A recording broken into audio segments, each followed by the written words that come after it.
Елате да гледаме заедно филма До последен дъх. Аз го гледах с моята приятелка Теди. Това бе моята искрена реакция, когато гледах как двамата се бият. В началото на филма, общо взето, главните сцени бяха как главният герой се кара с Адам, който го мрази, защото му завижда. Всички са там някакви мотористи и се състезават един с друг. Някои са приятели, други са врагове. И аз и моята приятелка тук просто гледаме колко е скандално цялото начало. После нататък започнаха по-такива еротични, интимни кадри.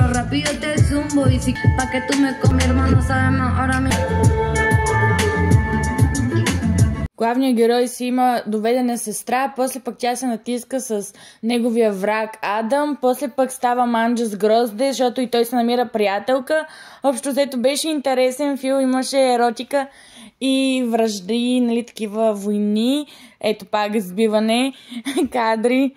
И като приключи филма, бяхме доста така изненадани, добре за български филм. И след малко останете до края, за да видите мнението ни с моите приятелки, след като го изгледахме. След филма, вие на какво мнение сте? Хареса ми, беше малко скандално на моменти, ама беше окей. С много хубав край обаче. Да. И аз така, имаше доста горещи сцени. Определено беше интересно, не очаквах Адам да влезе в точно тая роля. И ми беше малко странно да го гледам. Обаче да е така.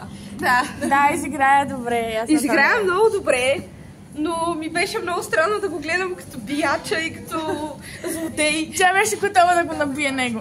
Да, бях готова да го набия. Наистина, ако бях при него, докато го играеше, това щеше да отнесе няколко шамара със сигурност.